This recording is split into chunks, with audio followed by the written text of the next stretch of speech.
Assalamualaikum warahmatullahi wabarakatuh. Selamat pagi anak-anak. Gimana kabar kalian hari ini? Pastinya sehat ya.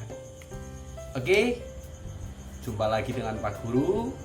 Kali ini kita akan belajar tema 5 ekosistem. Subtema 1 komponen ekosistem. Namun sebelum pembelajaran ini kita mulai bersama, mari kita bersama-sama melakukan tepuk sehat.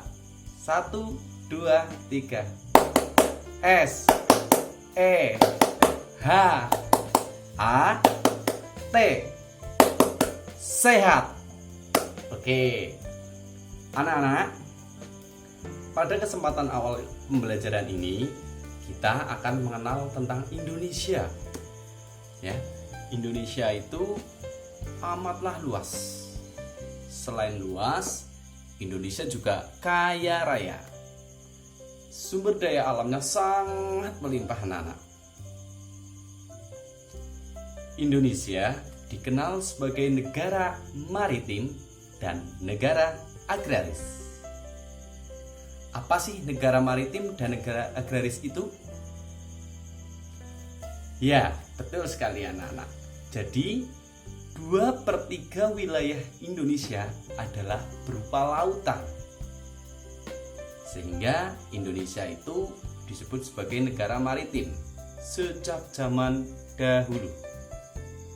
Nah, apa sih negara agraris? Nah, tadi yang 2/3 adalah luas lautan, yang sepertiganya daratan. Kenapa Indonesia disebut dengan negara agraris?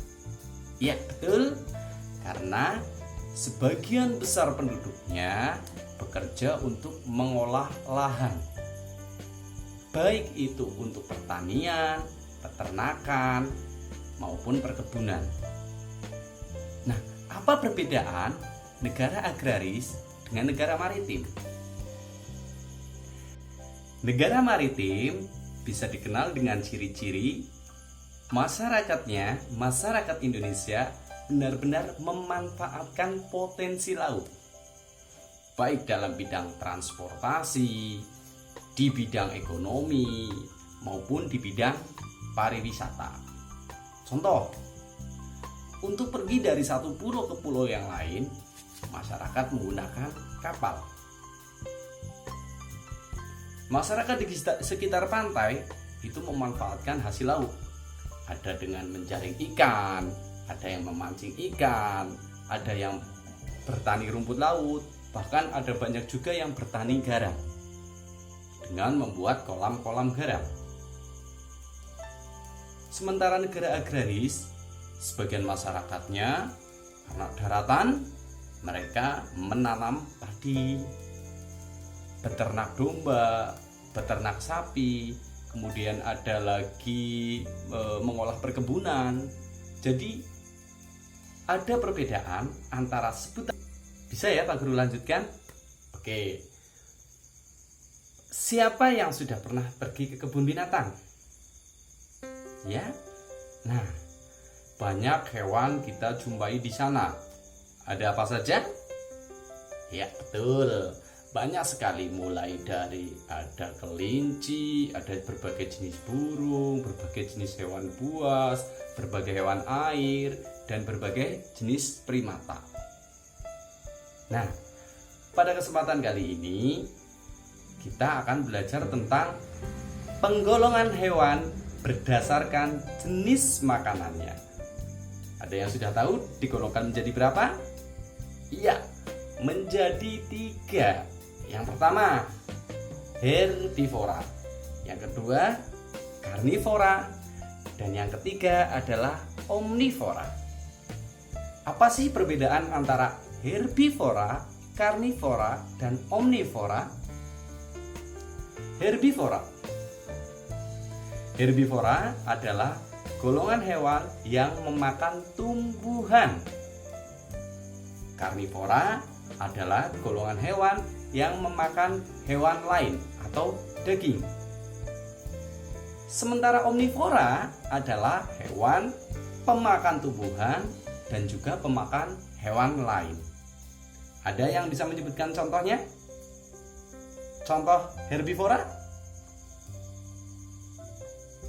Contoh karnivora? Contoh omnivora? Oke, paham ya anak-anak ya? Bisa membedakan golongan hewan berdasarkan jenis makanannya. Oke, bila tidak ada yang tanyakan, maka kita bisa lanjut ke rantai makanan. Apa sih rantai makanan? Rantai makanan adalah peristiwa makan dan dimakan antar makhluk hidup dalam suatu ekosistem. Ada makhluk hidup yang berperan sebagai produsen. Siapa itu produsen? Produsen adalah tumbuhan. Kemudian ada makhluk hidup yang memakan produsen, yang memakan tumbuhan. Namanya konsumen satu. Konsumen satu dimakan oleh konsumen dua. Konsumen dua dimakan oleh konsumen tiga. Sementara pada konsumen puncak, nanti ketika mati akan diuraikan oleh bakteri, cacing, dan jamur. Mereka bertugas untuk menyuburkan tanah. Tanah itu berguna untuk kesuburan tumbuhan kembali. Bagaimana anak-anak? Jelas? Sudah jelas? Maka kalau sudah jelas, kita belajar tentang jaring-jaring makanan. Nah, kalau jaring-jaring makanan itu adalah gabungan antara beberapa rantai makanan. Jadi di situ bisa produsennya dua, konsumen duanya bisa juga lebih dari dua, konsumen tiganya juga bisa lebih dari dua, dan seterusnya. Paham ya? Jadi jaring-jaring makanan adalah kumpulan dari rantai makanan. Bisa dilihat pada contoh jaring-jaring makanan. Gimana anak-anak? Paham? Ada yang tanyakan? Silahkan, siapa? Oke. Untuk selanjutnya, Pak Guru ingin memberikan materi tentang paragraf pada suatu bacaan. Pada paragraf terdapat kalimat utama. Apa sih kalimat utama itu? Kalimat utama adalah kalimat yang menjadi pokok atau inti suatu bacaan. Nah, ketika kamu baca paragraf ada kalimat yang menjadi pokoknya, nah itu yang disebut dengan kalimat utama. Lah, letaknya di mana? Oke. Jenis paragraf berdasarkan letak kalimat utamanya dibedakan menjadi tiga. Yang pertama, paragraf deduktif, yaitu paragraf yang kalimat utamanya di awal paragraf. Paragraf induktif, yaitu paragraf yang kalimat utamanya di akhir paragraf. Dan yang terakhir adalah campuran, yaitu paragraf yang kalimat utamanya bisa di awal dan di akhir paragraf. Oke, lihatlah contoh. Oke, setelah paham apa itu kalimat utama, maka kalian harus bisa menentukan yang namanya pokok pikiran. Apa sih pokok pikiran? Pokok pikiran adalah gagasan utama dalam suatu paragraf. Di mana letak pokok pikiran itu? Pokok pikiran terletak pada kalimat utama. Sehingga untuk mendapatkan pokok pikiran, maka kalian harus menemukan kalimat utamanya terlebih dahulu.